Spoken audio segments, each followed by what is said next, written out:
आज या शेवटच्या टॉपिक बद्दल आपण आज स्टडी करणार आहोत, ते म्हणजे की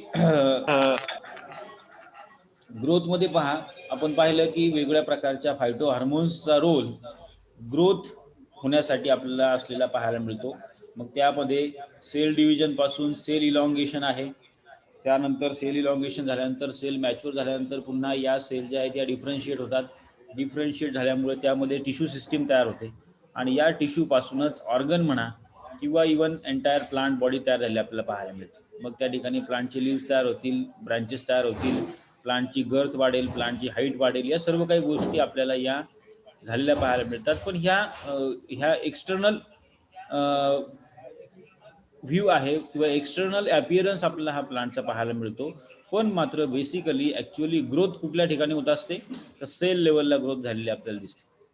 ओके, तर यामध्ये आता शेवटचा एक पार्ट आहे बघा या मेटाबॉलिझम आणि ग्रोथ या थर्ड चॅप्टर मधला. तो म्हणजे काय की प्लांटमध्ये एक प्रकारची आणखीन एक फिजिओलॉजिकल ऍक्टिव्हिटी आपल्याला पाहायला मिळते. त्या फिजिओलॉजिकल ऍक्टिव्हिटीला आपण या ठिकाणी ॲब्सिशन आणि सेनेसन्स असं म्हणतो. पहा, शब्द जरी फार अवघड असले, तुम्हाला त्याचा अर्थ जरी समजा लागत नसला, तरी फार सिंपल टर्मिनॉलॉजी आहे. एक पुढे आता तुम्हाला एक स्लाइड दाखवतो मी, त्याच्यावर तुम्हाला लगेच लक्षात येईल काय काय. बरं, कोण ओळखत आहे? समोर कशाचा फोटो आहे बरं? कार मुसळे. हॅलो, आहेत का तुम्ही ऑनलाईन? कोण कोण? हॅलो,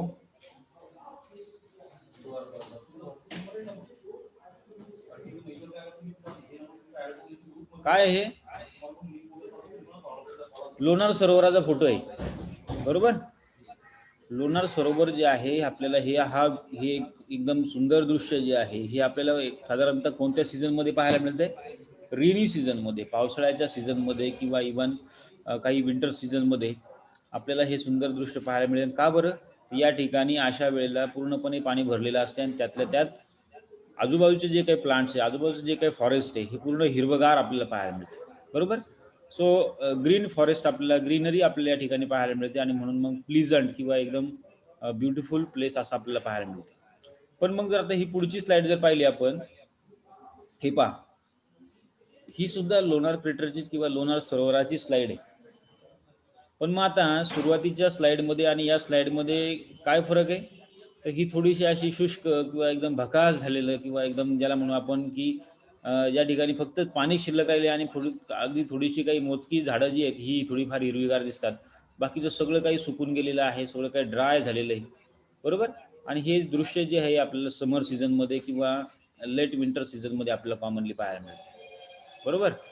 तर मग आता हे जे काही दृश्य आहे, म्हणजे याच्या अगोदरची स्लाइड जर तुम्ही पाहिली तर इतकं सुंदर सगळं काही सरोवर हे अचानक या उन्हाळ्यामध्ये किंवा विंटर सीझन नंतर इतकं भकास का होतंय? किंवा इव्हन सरोवराचं सोडा, सरोवर तर आहेच आहे, इव्हन पूर्ण जे काही आपल्याकडचा जो काही भाग आहे विदर्भामधला किंवा आपल्या जिल्ह्यामधला, हा आता इथून पुढे मार्च नंतर पूर्णपणे असा याप्रमाणे ड्राय झालेला आपल्याला पाहायला मिळेल. सगळे जेवढे काही झाडं असतील, जेवढे काही ग्रीनरी आहे ती पूर्णपणे सुकून जाते, बरोबर? किंवा आता याच्यामध्ये दोन प्रकार आहेत बघा. तुम्ही म्हणाल की आता या ठिकाणचं सर, तुम्ही म्हणाल की या ठिकाणी असणारं गवत जे आहे, हिरवगार जे काही दिसत होतं गवत, बरोबर? त्या गवतामुळे पूर्णपणे आपलं हिरवगार दिसत होतं. ते गवत या ठिकाणी त्याची लाईफ सायकल कंप्लीट झाली आणि ते डेड झालं, नो डाऊट, ओके. पण मग मात्र या सर्व काही उतारावरती जी काही अशी मोठाली झाडं आहेत किंवा मोठाले जे काही प्लांट आहेत, हे प्लांट सुद्धा देखील ड्राय झाले आणि पुढच्या वर्षी पुन्हा ही परिस्थिती आपल्याला पाहायला मिळते, आहे की नाही? ज्यावेळेला पुन्हा पाऊस पडेल त्यावेळेला पुन्हा हिरवेगार होते सगळं काही. मग ही जे काही इफेक्ट आहे, हा याला फिजिओलॉजिकल इफेक्ट म्हणायचं. हा कशामुळे? या ठिकाणी असणारे जे काही झुडूप वर्गीय किंवा वृक्षवर्गीय जे किंवा ट्री आणि श्रब जे आहेत, या ट्री आणि श्रब प्लांटचं या ठिकाणी लीफ फॉल झालेलं आपल्याला पाहायला मिळते. पूर्णच्या पूर्ण पानं जी आहेत ही गळून पडलेली आपल्याला दिसतात आणि फक्त अशा काड्या किंवा या ठिकाणी तुम्ही कोपऱ्यामध्ये पाहाल, अशा प्रकारे हे सगळं काही सुरुवातीला हिरवी असलेली पानं जी आहेत ही हळूहळू पिवळी होतात आणि पिवळी होऊन नंतर त्या प्लांट पासून खाली गळून पडते आणि त्यानंतर पूर्णपणे एरिया आपल्याला जो आहे तो असा डेसिडियस झालेला पाहायला मिळतो. याला लीफ फॉल असं म्हणायचं किंवा deciduous type forest. Deciduous type of forest म्हणजे काय की विंटर सीझन नंतर हे झाडं किंवा ही प्लांट जी आहेत ही स्वतःहून त्याची पानं जी आहेत ती गाळून पाडतात आणि पुन्हा नंतर पुन्हा पावसाळ्याच्या सुरुवातीला किंवा पावसाळ्यापासूनच त्याला पुन्हा पानं आलेली आपल्याला पालवी फुटलेली पाहायला मिळते. तर हा जो काही फिजिओलॉजिकल इफेक्ट आहे या फिजिओलॉजिकल इफेक्टला या ठिकाणी म्हणायचं सेनेसन्स. आणि हे सेनेसन्स होण्यासाठी ॲब्सिशन ही एक महत्त्वाची आणखी फिजिओलॉजिकल प्रोसेस होणं आवश्यक आहे. तर अशा दोन प्रकारच्या फिजिओलॉजिकल प्रोसेस होत असतात आणि या दोन प्रकारच्या फिजिओलॉजिकल प्रोसेसमुळे सुरुवातीला जे काही मॅच्युअर लीव्ज आहेत हे मॅच्युअर लीव्ज हळूहळू पिवळी होत जातात आणि पिवळी झाल्यानंतर किंवा येलोईंग झाल्यानंतर ते जे काही येलो झालेलं किंवा पिवळं पडलेलं पान जे ते हळूच त्या झाडावरनं खाली गळून पडतं. आता ते काही कोणी तोडायला जात नाही किंवा ते काही वाऱ्याने इतक्या सहजासहजी सुद्धा तुटत नाही. पण मात्र एक त्याची शेवटची फेज येते की ज्या ठिकाणी ते लीफ जे आहे ते ऑटोमॅटिकलीच किंवा नॅचरलीच त्या प्लांटपासून डिटॅच होतं, सेपरेट होतं. मग आता हे डिटॅच होण्याची काय प्रक्रिया आहे बाबा, मग याच्यामुळे प्लांटवरती काही इफेक्ट होत असेल का, किंवा प्लांट हे डिटॅच करण्यासाठी काय मेकॅनिझम त्याच्यामध्ये घडत असेल, हे आपल्याला ॲक्च्युली ह्या मजेशीर कॉन्सेप्टमध्ये पाहायचं. ठीक आहे. तर याच्यामध्ये सुरुवातीला पहा मी तुम्हाला दोन शब्द सांगितले, ॲब्सिशन आणि सेनेसन्स. या दोन फिजिओलॉजिकल ॲक्टिव्हिटीमुळे हे सर्व काही गोष्टी झालेल्या आपल्याला पाहायला मिळतात. बरोबर. आता सुरुवातीला काय होते ते पहा. ॲब्सिशनच्या अगोदर ॲक्च्युअली या लीफ फॉलमध्ये आपल्याला दुसरी महत्त्वाची कॉन्सेप्ट झालेली पाहायला मिळते, ती म्हणजे या प्रकारे हे जे काही ग्रीन लीव्ज आहेत, मॅच्युअर लीव्ज पर्टिक्युलरली, की जे काही मॅच्युअर लीव्ज हे हळूहळू याप्रमाणे पिवळी किंवा येलोविश झालेले आपल्याला दिसतात. बरोबर. So it is simply yellowing of the leaves. That concept is generally called as the सेनेसन्स. याला सेनेसन्स असं म्हटलं जातं. मग सेनेसन्स कसं होतं हे पहिल्यांदा सुरुवातीला समजून घेऊया आणि नंतर मग आपण जाऊया ॲब्सिशनकडे. So in this deterioration process which normally terminate the functional life of an organ or organism or even other life units, they are collectively called as senescence. Senescence म्हणजे काय, याप्रमाणे प्लांट लाईफ जी आहे किंवा प्लांटची फेज आहे, mature phase, ही त्या ठिकाणी त्यांनी काय केली, टर्मिनेट केली, संपवली. म्हणजे जे काही मॅच्युअर लीव्ह जे काही फोटोसिंथेसिस करत होतं हे त्या ठिकाणी ती पूर्णपणे मेकॅनिझम त्यांनी जे आहे ते थांबवायचं ठरवलं प्लांटनी, आणि हे नॅचरली या ठिकाणी ही terminate the functional life of an organ or even the other life units, they are collectively called as senescence. It means these deteriorative process, it may terminate in death either gradually or abruptly depending upon the plant. म्हणजे एकतर एकदम अचानक होईल किंवा हळूहळू step by step हे जे काही लीफ आहे हे पिवळं पडून नंतर ऑटोमॅटिकली हे डेड झालेलं आपल्याला दिसेल. बरोबर ना. हे डेड लीव्ह जे असतात हे डेड लीव्ह नंतर विंटर सीझन नंतर मग साधारणतः पूर्णपणे या काही प्लांटवरनं गळून पडतात. आता एव्हरग्रीन प्लांट असतात, या प्लांटमध्ये आपल्याला ही प्रोसेस झालेली दिसत नाही, पण मात्र अशा प्रकारचे काही प्लांट आहेत की जे डेसिडियस फॉरेस्टमध्ये वाढतात, अशा प्रकारच्या प्लांटमध्ये नॅचरली आपल्याला ही प्रक्रिया झालेली दिसते. मग याच्यामध्ये याला म्हणायचं सेनेसन्स. मग सेनेसन्स म्हणजे काय, तर सिंपली आपल्याला हे सांगता येईल की that is chlorophyll pigments are degrade firstly and simultaneously green leaves will convert or will get yellowy. बरोबर ना. जे काही हिरवी पानं जी आहेत ही येलोइश होत जातात. बरोबर. किंवा yellowing of the leaves we generally called as a senescence. मग आता हे येलोविंग होण्याचं किंवा म्हणजे आता पहा ग्रीन कलर जो आहे लीफचा तो ग्रीन पासून येलो होण्यासाठी यामध्ये वेगळ्या प्रकारचे काही फिजिओलॉजिकल ऍक्टिव्हिटी आपल्याला झालेल्या पाहायला मिळतील. त्याच्यामध्ये महत्त्वाचं आहे की क्लोरोफिल पिगमेंट जी आहे, या क्लोरोफिल पिगमेंटमुळे त्या प्लांटला किंवा त्या पानाला हिरवा रंग आहे. तर ते क्लोरोफिल पिगमेंट हळूहळू त्या ठिकाणी पहिल्यांदा काय होतं, डिग्रेड होतं. क्लोरोफिल पिगमेंट एकदा का डिग्रेड झालं की ऑटोमॅटिकलीच त्या ठिकाणी असणारं chlorophyll A chlorophyll B degrade होईल. त्यामुळे तो ग्रीन कलर त्या ठिकाणचा नाहीसा होईल आणि मग त्या ठिकाणी असणारे बाकीचे जे काही पिगमेंट आहेत जसं की झॅन्थोफिल असेल, फायकोसायनिन असेल, या पिगमेंटचा कलर आपल्याला त्या प्लांटला किंवा त्या प्लांटच्या लीव्हजवरती आलेला आपल्याला पाहायला मिळतो. मग झॅन्थोफिल या ठिकाणी येलो कलरचं आहे. बरोबर. फ्युकोझॅन्थिन ब्राऊन कलरचं आहे किंवा बाकीचे जे पिगमेंट्स आहेत. क्लोरोफिल पिगमेंटच सुरुवातीला डिग्रेड झालं तर बाकीचे हे पिगमेंट फक्त त्या ठिकाणी शिल्लक राहिले, जे ॲसिमिलेटरी पिगमेंट्स आहेत, ॲसेसरी पिगमेंट्स आहेत. So these pigments and due to that the leaves we look like a yellow. म्हणजे सुरुवातीला याप्रमाणे असे थोडेसे आपल्याला या ठिकाणी क्लोरोफिल पिगमेंट जे आहे ते डिग्रेड होत जातील आणि येलो कलर जो आहे तो वाढत झालेला आपल्याला पाहायला मिळेल. नंतर येलोविंग होते पूर्णपणे लिव्स, आणि अशा कंडिशनमध्ये हे लीफ जे आहे ते गळून पडतं आणि नंतर आपल्याला खाली जे आहे ते पूर्णपणे सुकलेलं, ड्राय झालेलं आणि डेड असलेलं लीव्स आपल्याला पाहायला मिळतं. आता फक्त लीफ आहे का? नाही. लीफच्या व्यतिरिक्त या ठिकाणी कॅलेक्स आहेत, करोला आहे, इवन फ्लावर्स असतील, काही फ्रूट आहेत, सगळे काही जे काही प्लांटचे पार्ट आहेत, हे प्लांटचे पार्ट काही वेळेला ट्विग सुद्धा असतील, हे जे काही प्लांटचे पार्ट आहे, या प्रत्येक प्लांटच्या पार्टमध्ये बऱ्याच वेळेला या प्रकारचं सेनेसेन्स होतं आणि त्या सेनेसेन्स झाल्यामुळे मग ते नंतर गळून पडतं. ठीक आहे. तर मग सेनेसेन्समध्ये काय होतं बघा, senescence which is closely associated with the phenomenon of ageing, ज्याला आपण एजिंग असं म्हणूया. कुणाचं ना कुणाचं तरी वय होणार आहे. जे काही लिव्हिंग ऑर्गॅनिझम आहे, हा लिव्हिंग ऑर्गॅनिझम कुठल्या ना कुठल्या तरी दिवशी डेड होणार आहे. तुम्ही आम्ही सुद्धा आपलं होणार आहे, ठीक आहे, काय हरकत नाही. पण मग एजिंग फॅक्टर आहे, जसं जसं वय तुमचं भरेल किंवा वय वाढत जाईल त्यानुसार कुठे ना कुठे त्याचा एंड येणार आहे, आणि प्लांटमध्ये देखील आपल्याला हे पाहायला मिळते. So ageing factor is also observe in the plant also. फक्त नुसती ग्रोथ होते का प्लांटमध्ये? नाही, ठराविक इयर्सपर्यंत त्याची ग्रोथ होत असते. त्यानंतर मग त्या ठिकाणी ग्रोथ जी आहे ती स्टंटेड होते, डेव्हलपमेंटल प्रोसेस त्या ठिकाणी चालू असतात, आणि त्यानंतर त्याचा लाईफ पिरियड संपल्यानंतर, एजिंग प्रोसेस संपल्यानंतर ते जे काही प्लांट आहे, हे एखादं प्लांट डेड झालेलं सुद्धा आपल्याला दिसतं. बरोबर.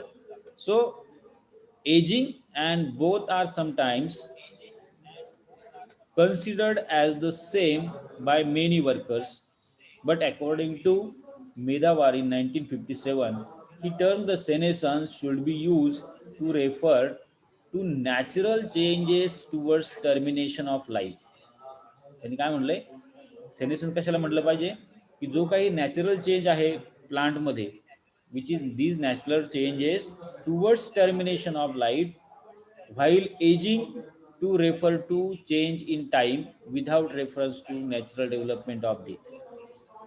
हे काय म्हटलं बघा, डेथ ठीक आहे, एजिंग फॅक्टर तर आहेच म्हणे. एजिंग म्हणजे त्याने काय म्हटलंय, एज म्हणजे काय, की change in time without reference to natural development of death. Okay.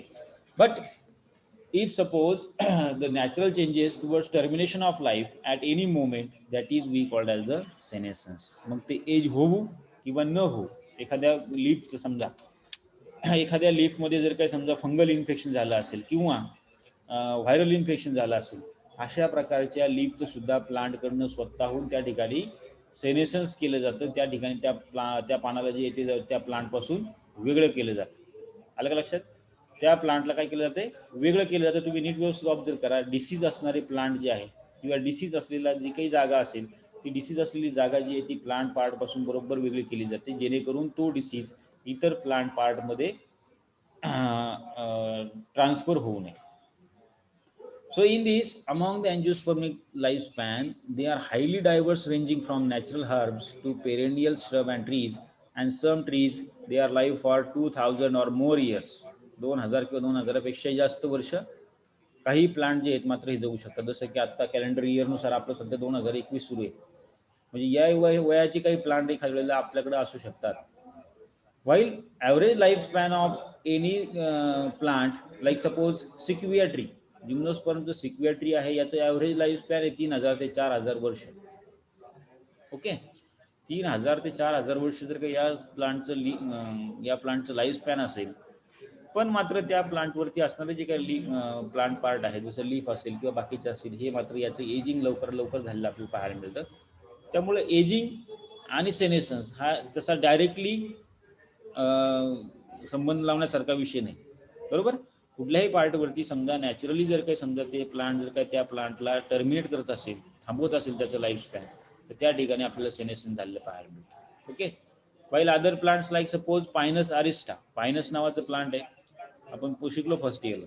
So this Pinus aristata tree growing at Inyo national forest of California, USA, and which has a lifespan estimated it is to be 4600 years. 4600 वर्षापूर्वीचं हे झाड असावं असं साधारणतः predict केलेलं आहे. तर त्यामुळे खूप मोठं एज आहे काही काही प्लांटचं. पण मग या ठिकाणी आपल्याला सेनेसेन्स झालेलं पाहायला मिळतं, आणि या सेनेसेन्समध्ये काय होते पहा, होल प्लांट सेनेसेन्स, पूर्णपणे एक अख्खं प्लांट कधी कधी काय होतंय, सेनेसेन्स झालेलं आपल्याला पाहायला मिळतं. आणि कॉमनली जे काही हर्बेशियस प्लांट आहे, आता पहा तुमच्या शेतामध्ये सोयाबीन होती, बरोबर. हरभरा असेल किंवा आता नंतर गहू असेल. आता तुम्ही किती 12 महिने त्याला पाणी भरत राहिला तरी हरभरा जे आहे ते हिरवाचे हिरवा राहील का? हरभऱ्याचं प्लांट असेल, सोयाबीन असेल, याला कितीही पाणी दिलं किंवा वर्षभर जरी तुम्ही त्या प्लांटला पाणी देत बसला शेतीमध्ये तरी ते हिरवं राहत नाही. कारण का, तर त्याचं जे काही लाईफ स्पॅन आहे त्या लाईफ स्पॅन कंप्लीट झाल्यानंतर ऑटोमॅटिकली ते प्लांट जे आहे एंटायर प्लांट काय होत जाते, सेनेसन्स होत जाते. बरोबर. याला म्हणायचं senescence of entire plant. So for example, whole plant dies after seed production. त्या प्लांटचं ज्या वेळेला याप्रमाणे लाईफ स्पॅन पूर्ण होईल किंवा त्या प्लांटवरती एंटायर हार्बेशियस प्लांटवरती त्याला फ्लावरिंग येतील, फ्रुटिंग येतील, त्याला शेंगा येतील. शेंगा आल्यानंतर मॅच्युअर सीड झाल्यानंतर ऑटोमॅटिकली त्या प्लांटमध्ये या प्रकारचं मेकॅनिझम ट्रिगर होतं आणि सर्वच्या सर्व प्लांट पार्ट जे आहे मग लीफ पासून ते एंटायर इव्हन प्लांट हे जे आहे ते येलो किंवा येलोइश झालेलं आपल्याला पाहायला मिळेल आणि it will terminate its life. So that is we called as whole plant senescence. दुसरा प्रकार सेनेसन्स मध्ये आपल्याला असं पाहायला मिळतो तो आहे sequential सेनेसन्स. Sequential it means what? In this older leaves and lateral organs of perennial plants they will get senescence and die. जे काही जुनी पानं आहेत झाडावरची, प्लांटवरची किंवा काही लॅटरल ऑर्गन्स असतील म्हणजे कॅलेक्स किंवा करोला असेल, आफ्टर फर्टिलायझेशन किंवा आफ्टर पॉलिनेशन फ्लावर्स मधले कॅलेक्स किंवा करोला जे ते सुद्धा काय होतात, गळून पडतात. बरोबर. ते सुद्धा डिफॉल होतात. तर अशा वेळेला अशा पेरिडियल प्लांटचे हे जे काही ओल्डर लिव्ज असतील किंवा काही पार्ट असतील यामध्ये आपल्याला काही सेनेसन्स झालेलं पाहायला मिळेल. त्याला म्हणायचं सिक्वेन्शियल सेनेसन्स. पूर्णच्या पूर्ण प्लांट मात्र त्या ठिकाणी सेनेसन्स होत नाही.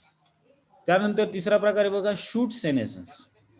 आता बघा काही प्लांट आहे जसं की ओनियन असेल, कांदा असेल, लसूण असेल, नंतर तुम्ही बटाटा बघितला असेल, पोटॅटो असेल किंवा गाजर असेल, शक्यतो कंदमुळं किंवा अशा प्रकारची जी काही प्लांट आहेत अशा प्रकारचे प्लांट ज्यामध्ये काय होतं, only the part above the ground level which will die and underground part remains alive.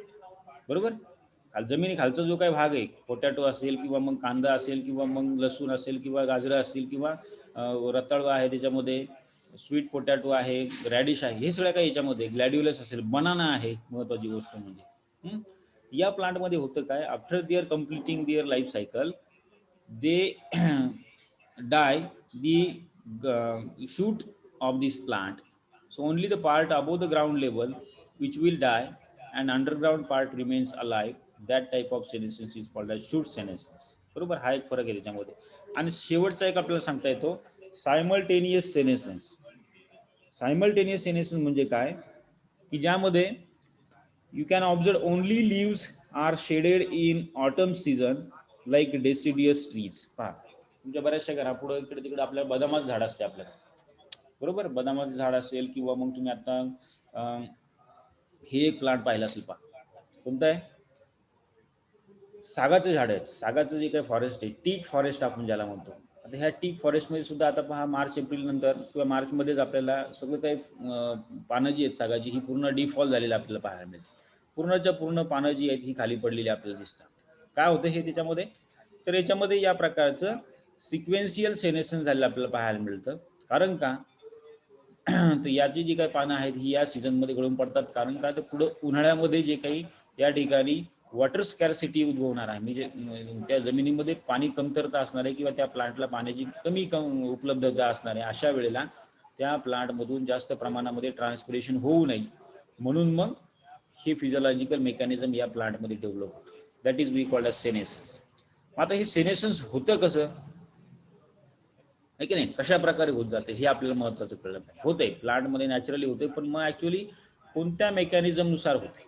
आता आपण याच्या अगोदर आपण जे काही प्लांट हार्मोन्स पाहिले त्यापैकी ॲब्सिसिक ऍसिड जे काही हार्मोन्स आहे हे ॲब्सिसिक ऍसिड या प्रकारे प्लांटमध्ये सेनेसन्स करण्यासाठी किंवा प्लांट सेनेसन्सला ट्रिगर करते.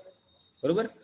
It inhibit the chlorophyll pigments. Chlorophyll पिगमेंट्सला ते कमी करतं आणि त्या ठिकाणी क्लोरोफिल पिगमेंटचं डिग्रेडेशन करून त्या ठिकाणी प्लांटच्या लीफला सेनेसन्स करतं किंवा येलोइश करतं. So what is the change during the senescence? So firstly, senescing cells and tissues are metabolically very active and they order series of cytological and biochemical events occur during the senescence. सुरुवातीला या अशा प्रकारच्या सेल्समध्ये ज्या ठिकाणी सेनेसन्स होणारे अशा प्रकारच्या टिश्यूमध्ये मेटाबॉलिक ॲक्टिव्हिटी मोठ्या प्रमाणामध्ये झालेल्या आपल्याला पाहायला मिळतील, की ज्यामध्ये सायटोलॉजिकल आणि बायोकेमिकल ॲक्टिव्हिटीज म्हणजे काय की याच्यामध्ये मग ॲक्युम्युलेशन होणार आहे कशाचं. So during that सेनेसन्स respiration will increases. Firstly काय होणार, पहिलं रेस्पिरेशन त्या प्रत्येक सेलमध्ये मोठ्या प्रमाणात होईल आणि फोटोसिंथेसिस जे आहे ते मात्र डिक्रीज होईल. ओके, मग फोटोसिंथेसिस डिक्रीज व्हायचं असेल तर chloroplast will get degrade or chloroplast is first organelle which is disintegrate. After that nuclei remain structurally and functionally intact until the last stage of senescence. Other organelles will gradually degrade. म्हणजे chlorophyll असेल, mitochondria असेल, endoplasmic reticulum, even cytoplasm मध्ये असणारे इतर बाकीचे सगळे काही organelles जे आहेत प्रत्येक सेलमधले हे टप्प्याटप्प्यानं डिग्रेड व्हायला या ठिकाणी सुरुवात होते. मग हे डिग्रेड कशामुळे होतील, तर it is due to simply accumulation of inhibitory enzymes और इनहिबिटरी फायटोहार्मोन्स. ओके, मग हे इनहिबिटरी फायटोहार्मोन्स कोणता आहे तर ॲब्सिसिक ॲसिड. मग ॲब्सिसिक ॲसिडचा टप्प्याटप्प्यानं त्या प्रत्येक सेलमध्ये ॲक्युमुलेशन किंवा प्रमाण वाढायला सुरुवात होते आणि मग नॅचरली आपल्याला हे सगळं काही डिग्रेड झालं आपल्याला पाहायला मिळतं. So in this after the degradation of chloroplast and other organelles growth promoting hormones like सायटोकायनिन्स they also decreases. बरोबर, सायटोकायनिन्स असेल किंवा ऑक्झिन्स असतील हे ॲब्सिशन किंवा सेनेसन्स होण्यापासून थांबवतात. बरोबर, पण मात्र मग या ठिकाणी हे जे काही ग्रोथ हार्मोन्स आहेत जसं सायटोकायनिन्स किंवा ऑक्झिन्स आहेत हे सुद्धा त्या ठिकाणी कमी याची क्वांटिटी झाली पाहायला मिळेल. And simultaneously expression of senescence down regulated genes such as the photosynthetic genes they also decreases. म्हणजे पहा कुठल्या ॲक्टिव्हिटी स्टॉप केल्या त्यांनी, ज्या ठिकाणी फोटोसिंथेसिस होण्यासाठी आवश्यक असणारं क्लोरोफिल पिगमेंट जे आहे हे क्लोरोफिल पिगमेंट तयार करण्यासाठी आवश्यक असणारे प्रोटीन्स म्हणा किंवा जी काही बाकीची जीन रेग्युलेटरी मशीन आहे ते जीन रेग्युलेटरी मशीन सुद्धा या ठिकाणी काय होते, डिक्रीज होते. After that genes which encode the enzymes such as proteases, ribonucleases and lipases they increases. मग बघा कोणते कोणते एन्झाइम्स याच्यामध्ये वाढले, प्रोटीएज एन्झाइम, रायबोन्यूक्लिएज एन्झाइम किंवा लायपेज एन्झाइम. आता ही जी काही एन्झाइम्स आहेत ही एन्झाइम्स यावरील आपण जे काही सांगितलं क्लोरोप्लास्ट असेल, सेल ऑर्गॅनिल्स असेल किंवा फोटोसिंथेटिक मशिनरी असेल या प्रकारच्या सगळ्या काही ऑर्गॅनिल्सला डिग्रेड करण्यासाठी काम करतात. ओके, पॅरॉक्सिडेज एन्झाइम ज्याला आपण म्हणू अशा प्रकारची एन्झाइम्स याच्यामध्ये तयार होतील की अशी enzymes plus abscisic acid and ethylene they are increase in the cell. Then after that, colors of leaves they are changes during the senescence. Then automatically when the chloroplast is degrade, green colour जो आहे तो lost होईल आणि त्याच्याऐवजी मग इतर बाकीचे जे काही असेसरी पिगमेंट असतात जसं की झॅन्थोफिल त्याचा कलर आपल्याला त्या लीफवरती दिसायला सुरुवात होईल. After that senescence is controlled by plant own generic programme and death of the plant or plant part due to senescence which is called as programme cell death. तर ही एक कॉन्सेप्ट बघा प्लांटमध्ये कधी कधी काय होतंय, ठराविक पार्ट म्हणजे एखाद्या प्लांटच्या लीफला फक्त एका ठिकाणून इन्फेक्शन झालं असेल, कट झाला असेल किंवा एखाद्या फंगसचं इन्फेक्शन झालं असेल, व्हायरसचं इन्फेक्शन झालं असेल तर तेवढा पार्ट मात्र त्या ठिकाणी फक्त काय केला जातो, प्लांटकडनं सेनेसन्स केला जातो. त्याला म्हणायचं प्रोग्राम सेल डेथ.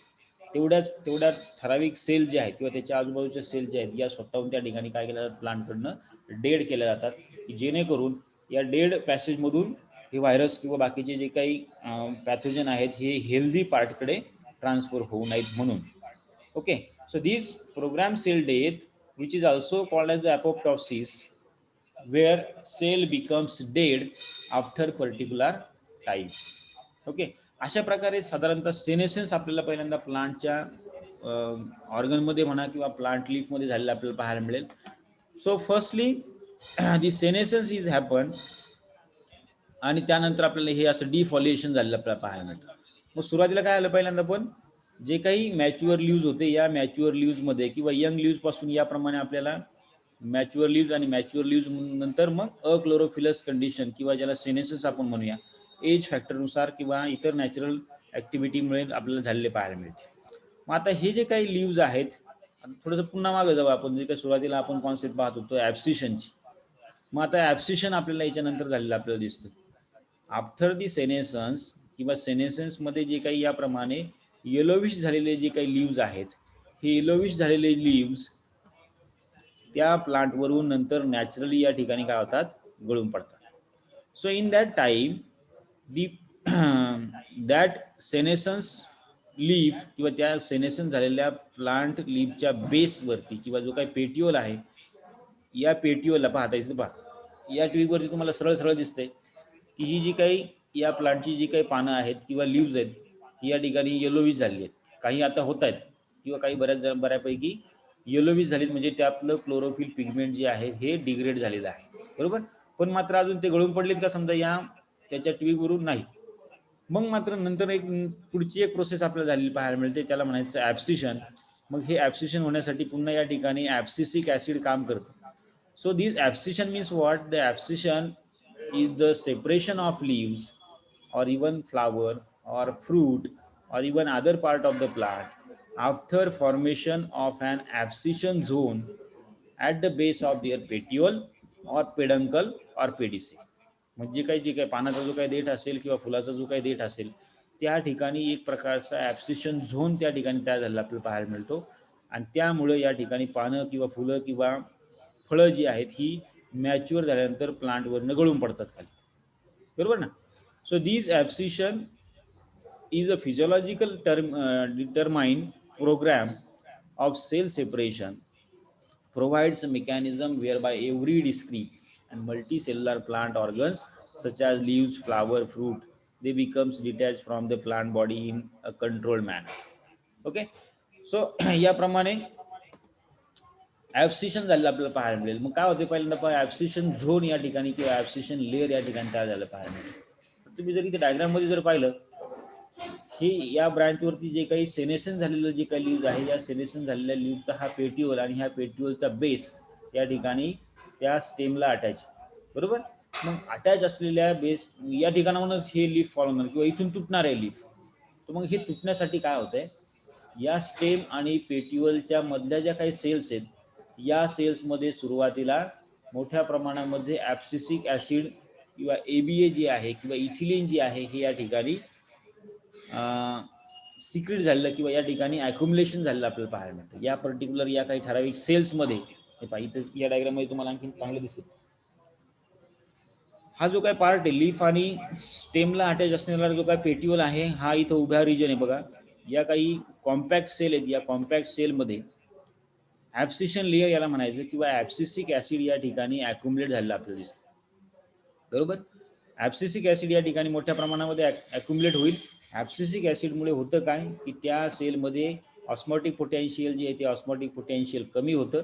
पर्यायानं त्या ठिकाणी डिहायड्रेशन होते. पहिल्यांदा डिहायड्रेशन झाल्यामुळे त्या सेल्समध्ये असणारे ऑर्गॅनिल्स जे आहेत, मग क्लोरोप्लास्ट असेल, मायटोकॉन्ड्रिया, इंडोप्लाझ्मिक रेटिक्युलम, सगळे ऑर्गॅनिल्स जे आहेत हे ऑर्गॅनिल्स त्या ठिकाणी हळूहळू लगेच काय होतात, डेड होतात. म्हणजे आता हे ऑर्गॅनिल्स डेड झाले की यापासून जे काही मेटाबॉलिझम होणार हे सगळं काय होणार, डेड होणार. आणि फायनली आपल्याला या ज्या काही सेल्स आहेत, या सेल्स या ठिकाणी डेड झालेल्या पाहायला मिळतील. एवढाच लेअर, बरोबर. हा एवढा जो काही लेअर आहे, या एवढ्याच लेअरमध्ये ज्या ज्या सेल्समध्ये ॲब्सिसिक ॲसिड ॲक्युमुलेट झाले त्या सेल्समध्येच ह्या ॲक्टिव्हिटी झालेल्या पाहायला मिळतील आणि हळूहळू या सेल्स ज्या आहेत त्या डेड होतील. मग आता सांगा मला, दोन्ही साईडला समजा या ठिकाणी लिव्हिंग सेल्स आहेत, प्लांट लिव्हच्या सुद्धा आहेत आणि स्टेमच्या सुद्धा आहेत, पण मधला हा एवढाच भाग नॅचरली या ठिकाणी काय आलाय, डेड झालाय. त्यामुळं एक्सटर्नल इफेक्टमुळे म्हणजे थोडासा जरी वारा लागला तरी या ठिकाणी हा जो काही भाग आहे हा काय होतो, ऑटोमॅटिकली कट होतो, बरोबर. आणि कट झाल्यामुळं मग हे जे काही लीफ आहे हे त्या ठिकाणी त्या प्लांट वीकवरून डिफॉल्ट झालेलं आपल्याला पाहायला मिळतं. ओके, तर अशा प्रकारे ॲब्सिसिक ॲसिडच्या ॲक्युमुलेशनमुळे ॲब्सिशन लेअर या ठिकाणी तयार होतो आणि या ॲब्सिशन लेअरमुळे हे प्लांट लीफ जे आहे ते डिटॅच होतं. या प्रक्रियेला या ठिकाणी म्हणायचं ॲब्सिशन. पण मग ॲब्सिशन होण्याच्या अगोदर काय झालेलं आहे, सेनेशन झालेलं आपल्याला पाहायला मिळतं मोस्ट ऑफ द टाइम, बरोबर. तर या प्रकारे detaching of leaves from the plant weak, okay, by formation of abscission layer is generally we called as the abscission. So in this phenomenon, at the base of petiole of leaf there is distinct zone of few layers of thin walled cells, and this zone of cell is called as the abscission zone. जो काही thin सेलचा जो काही zone किंवा तो एक जो काही patch आपल्याला याच्यामध्ये पाहायला मिळतो, त्या पॅचलाच ऍक्च्युअली काय म्हटलंय, ॲब्सिशन झोन असं म्हटलंय. आणि असा हा ॲब्सिशन झोन त्या ठिकाणी क्रिएट होणं आवश्यक. So these abscission zone when enzyme like pectinase and cellulose which is increased, the cells of abscission layers separate from each other due to dissolution of middle lamella and primary cellulose wall. काय होते पहा सुरुवातीला अशा प्रकारच्या सेलमध्ये दोन प्रकारचे enzymes वाढले, एक आहे पेक्टिनेज एन्झाईम, दुसरा आहे सेल्युलोज एन्झाईम. आता हे सेल्युलोज एन्झाईम आणि पेक्टिनेज एन्झाईम काय करतात, सेल्युलोजला आणि पेक्टिनला डिग्रेड करतात, बरोबर. मग आता जी काही प्लांटच्या सेल आहेत, ह्या प्लांटच्या सेल किंवा त्याची जी काही सेल वॉल आहे, ही सेल वॉल एकमेकाला या प्रकारच्या मिडल लॅमेलानं जॉईंटेड असते. आता हा मिडल लॅमेला जर काही डिझॉल्व्ह झाला किंवा डिग्रेड झाला तर ऑटोमॅटिकली या दोन सेल ज्या आहेत ह्या काय होतील, सेपरेट होतील, बरोबर. मग असं एक त्याच्या पाठीमागे मध्ये एक दरी तयार निर्माण केली जाते.